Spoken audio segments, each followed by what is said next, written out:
Welcome to the Science of Hockey, the podcast where we break down the science behind ice hockey. I'm the analyst, your host, and every week we explore the data, research, and evidence that shape how we play, train, and understand the game of hockey. From biomechanics to performance psychology, we take you beyond the rink and into the research lab, giving you insights that go beyond hearsay and into what really makes the difference on the ice. Whether you're a player, a coach, a parent, or just someone passionate about the sport, we're here to bring you scientifically backed information in a language that's friendly and easy to understand. So grab your skates and let's dive into the science of hockey.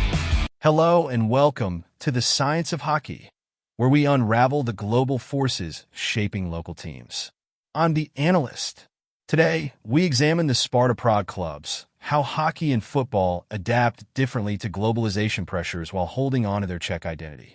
You won't want to miss this deep dive into sports culture and economics. Hey there! Ready to jump into a deep dive? Always. Awesome. Today, we're going to be looking at where global trends kind of like slam into local traditions. Right. And to do that, we're heading to Prague. Cool. But not for the usual touristy stuff. Okay. We're going to be tackling two beloved sports clubs. All right. AC Sparta Prague. Yeah. That's the football powerhouse. I know them, yeah. And HC Sparta Prague, Okay. the Kings of the S. I see. So the football club and the ice hockey club, both Sparta. Yeah, exactly. That's interesting. What's really cool here is that both these clubs, they're both proudly, carry that Sparta name, Mm-hmm. but they're dealing with globalization in completely different ways. Okay. So one of them is leaning into like international talent and opportunity. Right. And the other one is really holding tight to its Czech roots. Yeah, they're taking different paths, huh? It's like they're playing different games, even though they're in the same city. Yeah, for sure. Yeah. So how are we going to break all this down? Well, we've got this academic article from Frontiers in Sociology. Okay. It's called Understanding Internationalization Variance Within a Sport Brand. Case study of the Sparta Prague ice hockey and football clubs. Wow, that's a mouthful. Yeah, it is. But it's packed with interviews with all the people making the decisions. Okay. Coaches, management, the whole shebang. Oh, wow. So we're getting it the inside scoop. Yeah, exactly. And what makes this whole thing even cooler is it's not just about sports. Right. Mm-hmm. These Sparta clubs, they're like a microcosm of what's happening everywhere. Oh, interesting. Okay. It's that tension between holding on to what makes you unique, Yeah. right? Yeah. And adapting to a world that's just constantly getting smaller. Take that push and pull, Exactly. Yeah. Okay, so before we get into the really nitty-gritty details, Right. let's kind of paint the backdrop for you. All right. Both football and ice hockey, they're seriously deep in Czech culture. Yeah, they're huge there. We're talking national pride, Mm-hmm. generations of fans, the whole 9 yards. Yeah, for sure. Plus Czechoslovakia and later the Czech Republic, they were early adopters of both sports on the international scene too. Oh, wow. So they've got a long history with both sports. Yeah, a long history. But here's where it gets interesting. Okay. So in recent times, there's been this real split between Western and Eastern Europe in how they're dealing with the globalization of sports. Ah, It's interesting. like Western European football. It's Yeah. just awash in foreign owners. Mm. Global marketing blitzes, the whole works. It's big business. Exactly. But Eastern Europe has been more hesitant, Okay. especially when it comes to those really beloved local clubs. So are Czech fans just more traditional, you think? I don't know. It's a good question, right? Yeah. Are they all about, we want our team our way? Could be. I mean, to really understand all that, we got to kind of zoom out and look at the big picture. Okay. And that's where this thing called figurational sociology comes in. Figurational sociology. Yeah. It's basically saying that we can't just look at what's happening, right now. Mhm. We've got to consider the whole history. Okay. Yeah. All those social forces that shape the society. Right.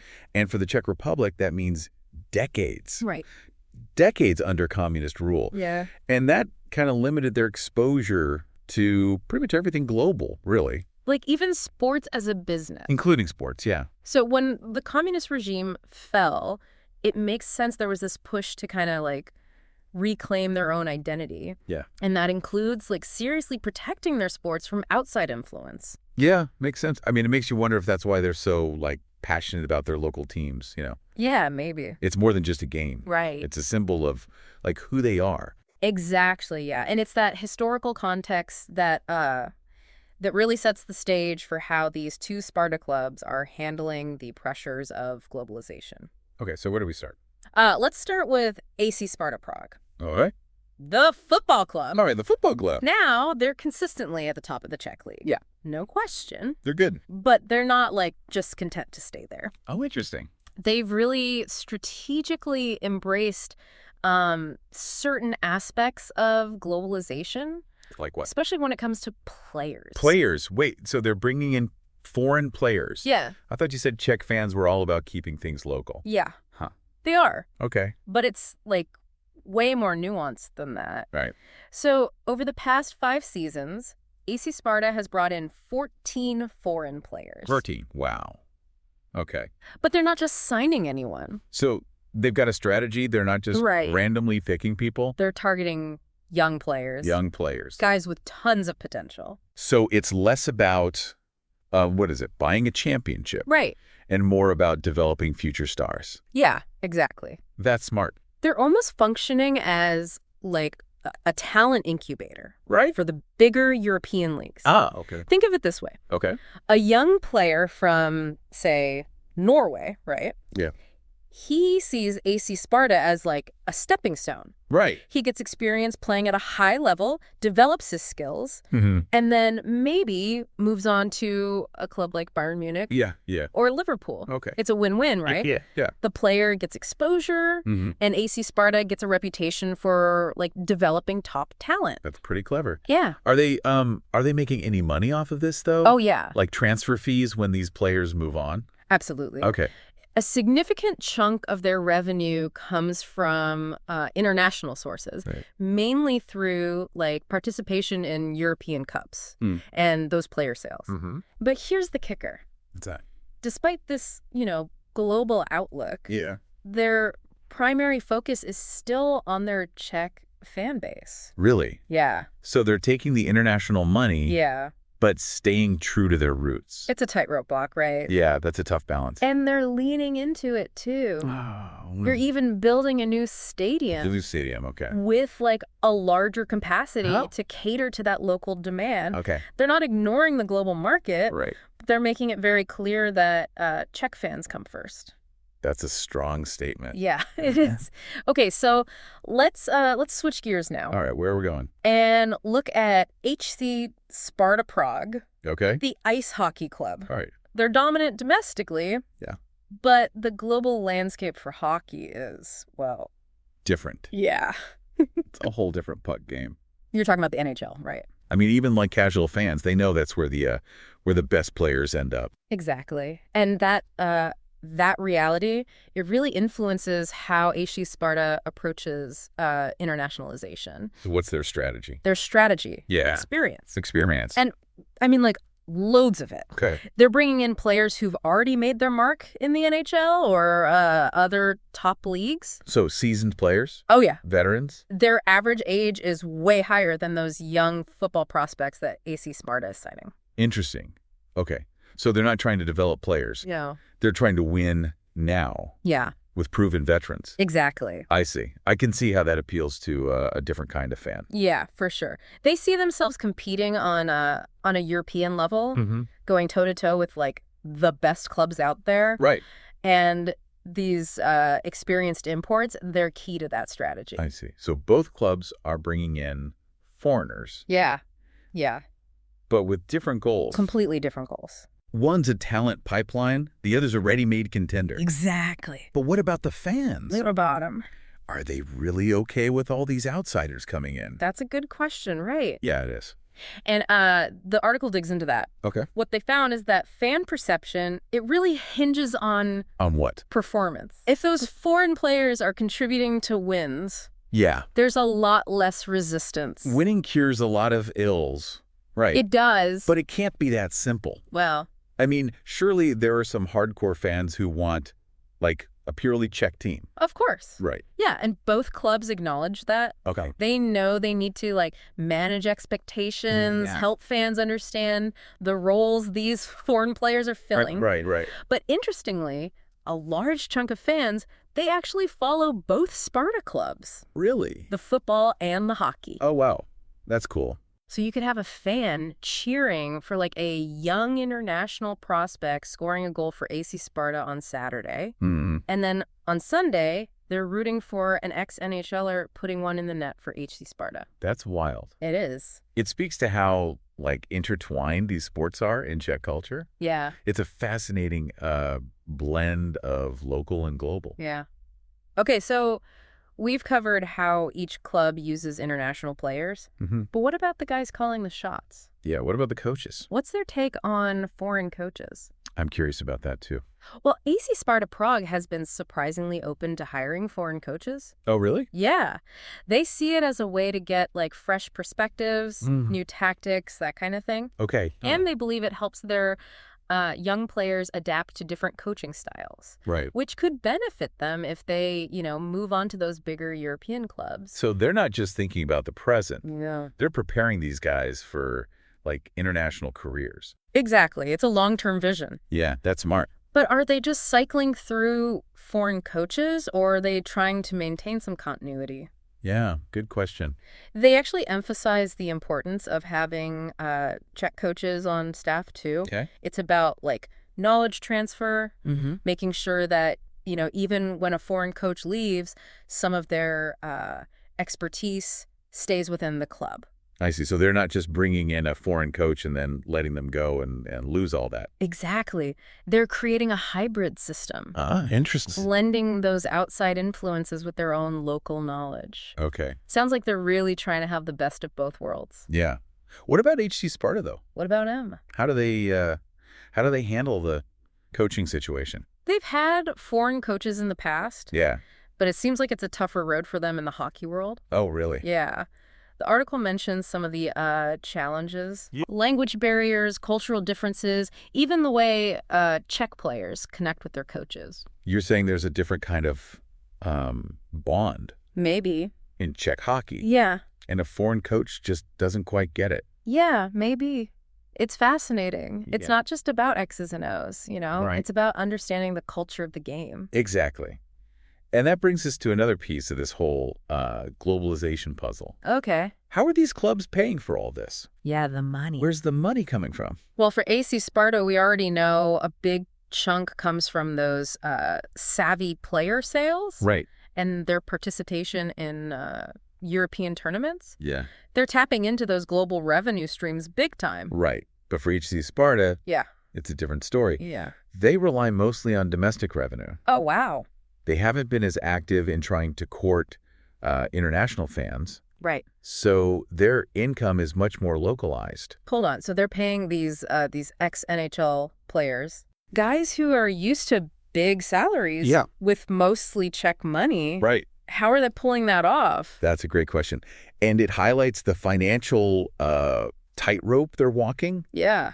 It suggests they might be prioritizing short-term competitiveness Right. over long-term financial stability. Risky. It is. But maybe they see it as like an investment. Maybe, yeah. Attract big names, win championships. And maybe then you can start building that international fan base. It's a gamble, for sure. Yeah. But it shows how differently these two clubs are approaching the financial side of globalization, even though they're operating under the same, Sparta banner. We've covered a lot of grounds already. We have. Player recruitment, coaching philosophies, fan reactions, even a bit of financial strategy. It's complex. But there's one piece of this puzzle we haven't touched yet. What's that? Own- Oh, right. Ownership. Yeah, that's a big one. Yeah, you're right. Ownership. That's huge. And it's where these clubs' stories, they take another interesting turn. Okay. So both AC Sparta and HC Sparta, they've actually been owned by foreign investors in the past. Really? Yeah. I would have thought Czech fans would have been like totally up in arms about that. Well, there was definitely some pushback. Yeah. But what's even more interesting is that both clubs are now back in the hands of Czech investors. So they went from local to foreign ownership, and now they're back to local. Yeah. There's got to be a story there. There is. What happened? The foreign owners, like, messed things up? It's not quite that dramatic. Okay. But both clubs emphasize that having Czech ownership, it's seen as a really positive thing. Okay. They feel it like reflects a commitment to the club's long-term health and, importantly, their Czech identity. Okay, so they're saying Czech owners are less likely to, like, I don't know, sell off a star player just to make a quick buck. Right. Or change the team colors to something, I don't know, less Czech. It's more about aligning values, really. Right. The article, it quotes a representative from AC Sparta Okay. saying that Czech owners are more likely to understand the cultural significance of the club to the fans. Yeah. You know, they're less likely to make decisions that alienate the core fan base, even if those decisions might be, financially profitable in the short term. So it's not just about money. No. It's about respecting the traditions, the history of these clubs. It is, yeah. But hold on. If both clubs are now Czech-owned, Yeah. why are they taking such different approaches to globalization? Right. One's embracing it, the other one's way more cautious.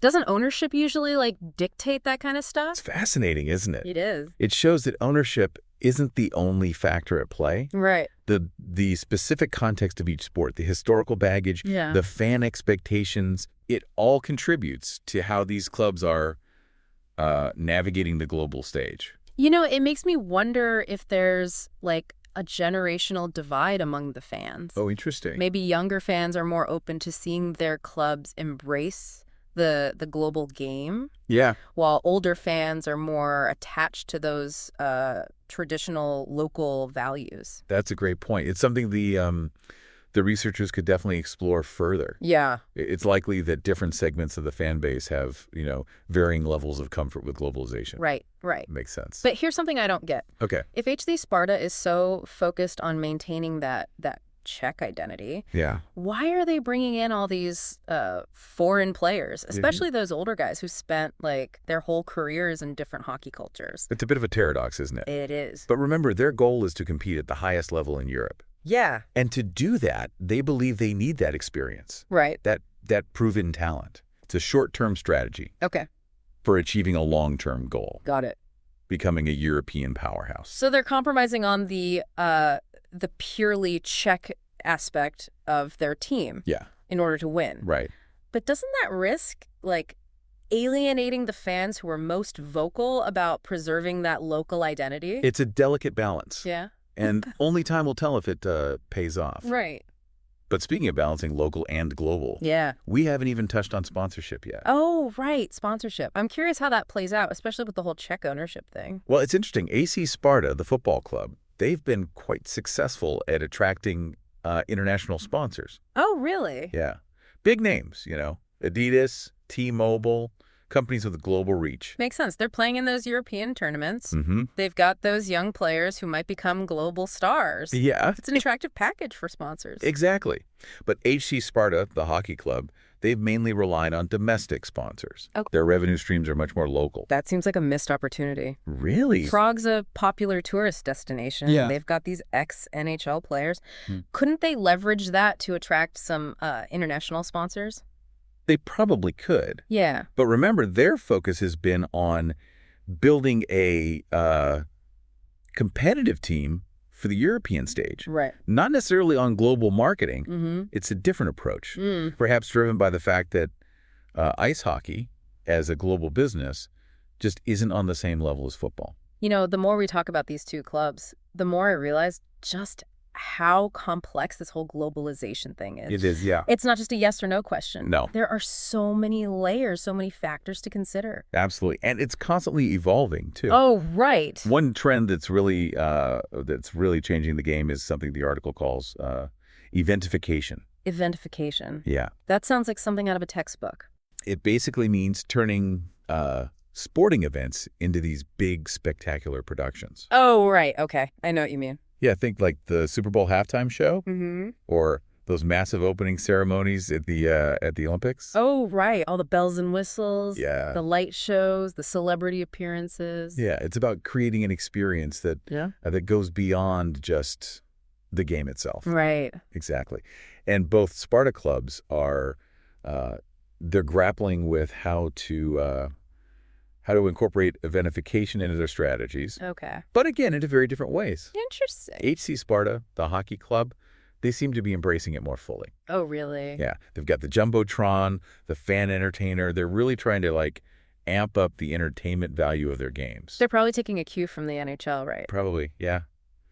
Got to keep up with the Joneses, as they say. Exactly. But here's the catch. What's that? Eventification has its limits. Okay. Especially when it clashes with local traditions and fan expectations. You mean some fans might feel like it's too much? Yeah.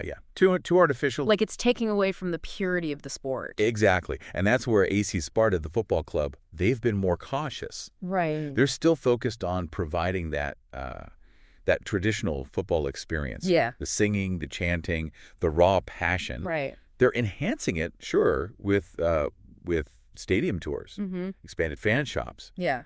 But they're not going overboard with the spectacle. It's a smart move. It is. They're attracting those tourist dollars without alienating their core fan base. Exactly. But hold on, if HC Sparta is trying to emulate the NHL, doesn't that mean they're also kind of adopting some of those North American hockey traditions? Right. Are Czech fans okay with that? It's a valid concern. Yeah. And it raises another fascinating aspect of globalization. Okay.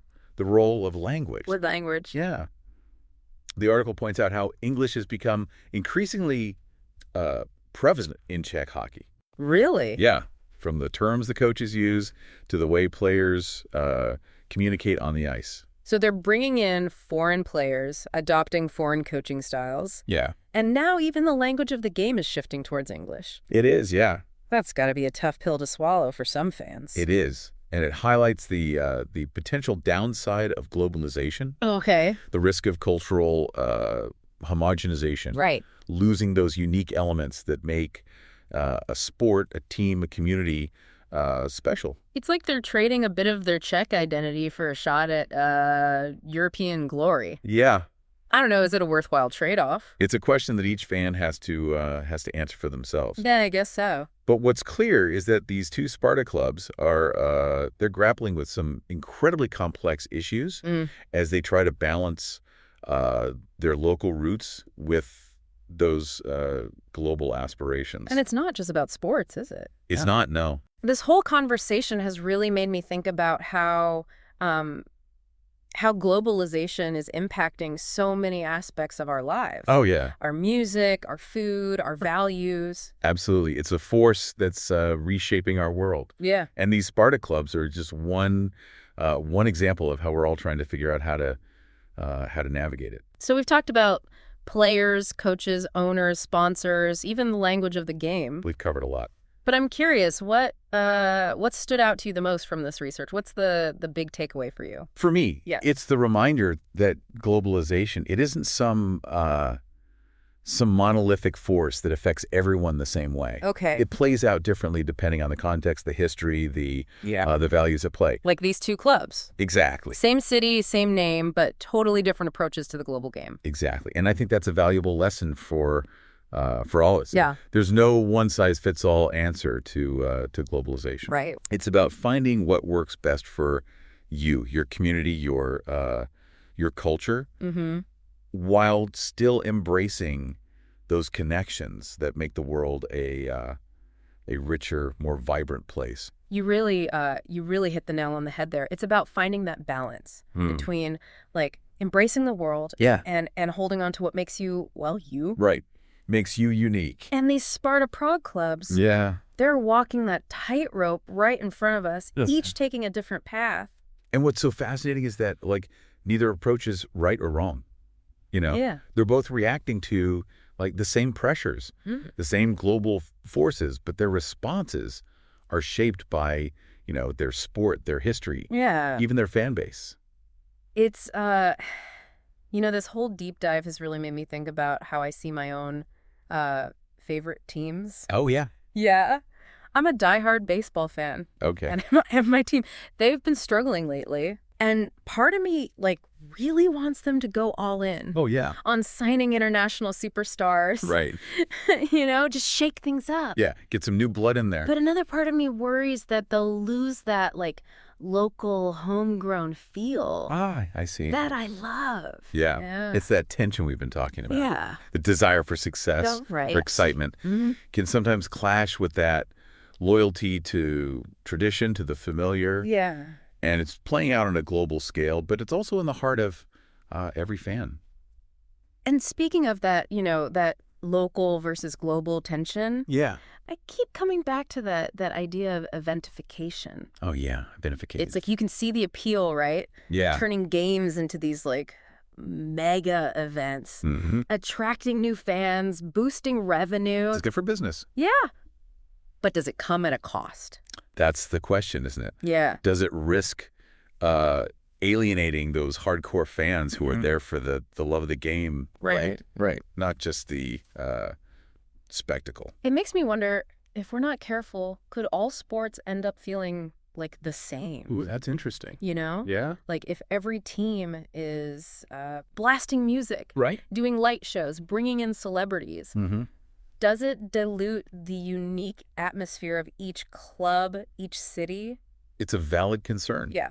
And it's something that, those making decisions, the owners, the marketers, the folks in the front office, right, they need to be mindful of. Yeah. They need to ask themselves, are we enhancing the fan experience? Right. Or are we just trying to copy what everyone else is doing? Yeah. Because there's a difference between smart innovation and just following the trends. Absolutely. And I think that applies to so much more than just sports. Yeah. It's about how we approach culture, how we preserve traditions, right, how we balance the old with the new. It's something we all grapple with, I do. In a world that's increasingly interconnected. Yeah, for sure. I'm glad you brought that up, because I think that's one of the biggest takeaways from this whole deep dive. Oh, yeah. It's not just a story about 2 sports clubs in Prague. Right. It's a reflection of the challenges we all face in a globalized world. And the reminder that there's no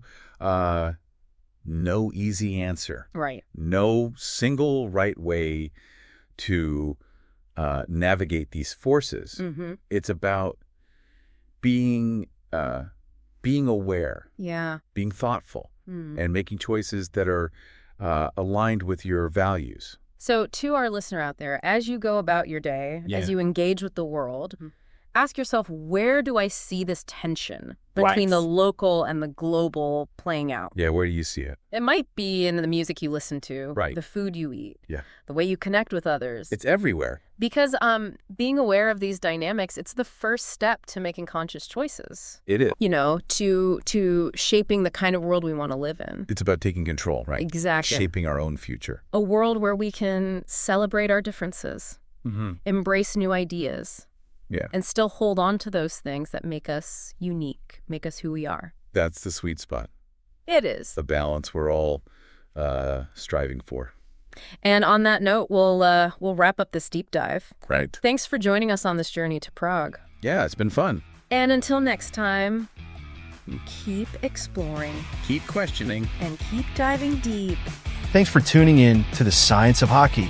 If you enjoyed today's episode, make sure to share it with your friends, teammates, or anyone who loves hockey as much as you do. Don't forget to subscribe so you never miss an episode. And we'd love to hear from you. Leave a comment to let us know what you liked, what you'd like to hear next, or any questions you have. Your feedback helps us make the show even better. Until next time, keep your skates sharp, your mind open, and keep chasing the science behind the game.